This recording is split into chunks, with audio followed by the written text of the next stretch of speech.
वफाकी वज़ीर दाखिला मोहसिन नकवी ने लाहौर में पासपोर्ट ऑफिस गॉर्डन टाउन का अचानक दौरा किया, जहां पासपोर्ट बनवाने के लिए आने वाले शहरियों की लंबी कतारें और कई घंटों के इंतज़ार पर वज़ीर दाखिला ने शदीद बरहमी का इजहार किया। दौरे के दौरान मुतअद्दिद काउंटर्स खाली पाए गए, जबकि अमला भी मौजूद नहीं था।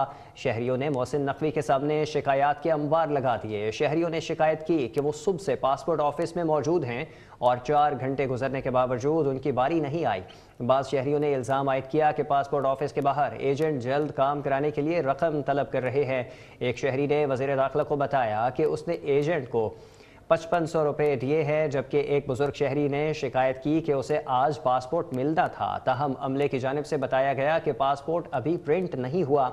पासपोर्ट ऑफिस की सूरत हाल देखकर वफाकी वज़ीर दाखिला ने शदीद बरहमी का इजहार किया और in charge passport office deputy director Shahzad Aslam को बदनज़मी और फ़राइज़ में गफलत पर ओहदे से हटाने का हुक्म दे दिया।